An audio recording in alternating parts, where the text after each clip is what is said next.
Okay, welcome back, everyone.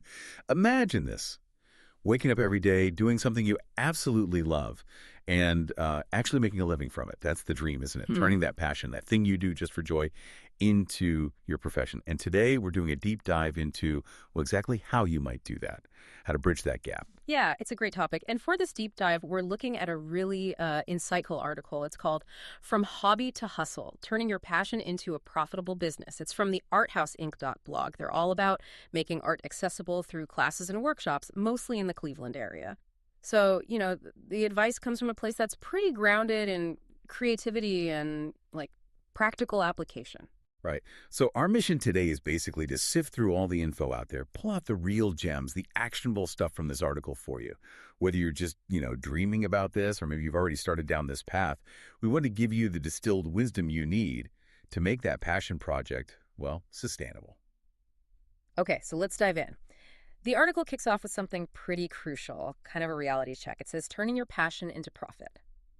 It's not just about loving what you do. That passion, it's the fuel, sure, but you need the right steps, the strategy to build something that actually lasts, a sustainable business. Exactly. That's a key point. The source really frames it as a journey. It's definitely got learning curve, challenges, but ultimately it's incredibly rewarding if you approach it right. Yeah. So it kind of sets the stage for these specific strategic steps we need to talk about, moving beyond just the hobby part. Totally. And starting any business can feel overwhelming, right? Like, where do you even begin? Especially when it's something you care so much about. So the article jumps right into the first strategy: finding a mentor. It makes sense, doesn't it? Like trying to navigate without a map. A mentor gives you that guidance. They've got the real world experience. They can advise on, tricky things like pricing or finding clients or even just getting the word out. Uh-huh. And the article uses a great term. It calls a mentor an accelerator, which I think is spot on. They're not just there to listen, though that helps. They actually shorten your learning curve. They share those hard-won lessons, help you avoid mistakes you might not even see coming, and often they open doors. Their network can lead to partnerships, collaborations, things you wouldn't find otherwise. Like an entrepreneurial GPS, you said, helping you reroute before you get totally lost. Exactly that, a guide. Okay, so you've got your guide, your GPS, but even with a map, you need to be able to handle the terrain, right? Which brings us to the next big thing the article covers: leveling up your own skills continuously. Mm. And it really highlights online learning as a powerful tool here. Yeah, it's a really practical point. Online courses, maybe even a degree, they offer that flexibility. You can learn while you're building, which is huge. So, for instance, the article mentions if your business has a digital side, maybe an app or a website, something like a computer science degree could give you vital coding skills. But the main idea is just identify the skills your business needs, find a flexible way to get them, maybe online, and then apply them straight away. Learn at your own pace, strengthen the business as you go. Right, applying it immediately. Okay, skills are getting sharper.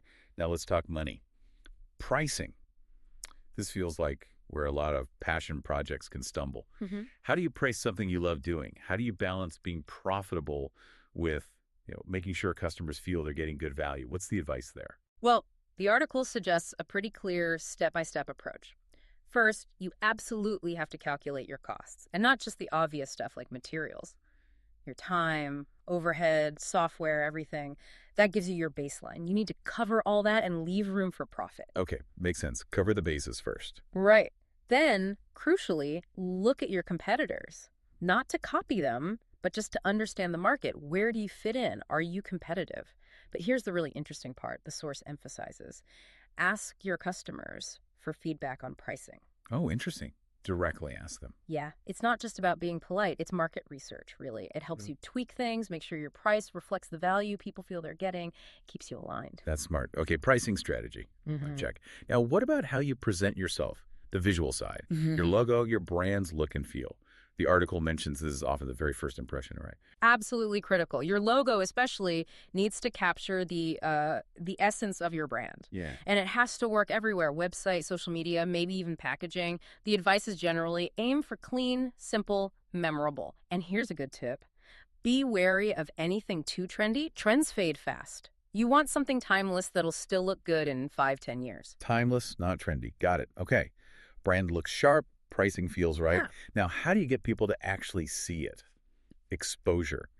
The article brings up an interesting angle here, partnering with influencers. Yeah, and it focuses specifically on long-term partnerships, not just one-off posts. The idea is if an influencer works with you over time, they can weave your brand into their content more naturally, authentically. That builds more trust with their audience compared to just a blatant ad. Ah, so it feels less like a commercial break. Exactly. And the source actually suggests this can be more effective and less expensive than traditional ads because it leverages genuine connection. It even mentions influencer marketing software for people scaling up, tools to help find the right influencers and manage those relationships, making it less guesswork. Okay, influencer marketing. That's a powerful tool. But let's bring it back home for a second.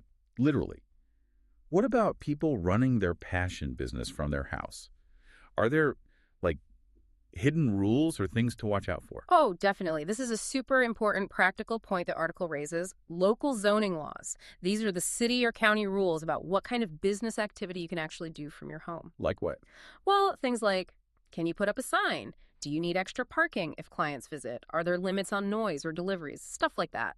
Ignoring these can cause major problems later. So the advice is clear. Talk to a legal expert, or at least check with your local authorities early on. Get compliant from day one. Avoid those nasty surprises. Zoning laws. Okay, adding that to the checklist. Now, for businesses wanting another edge, something to make them stand out, the article points towards ethics, specifically going green. Yes, sustainability. It's not just a buzzword anymore. It's a real factor for a lot of consumers.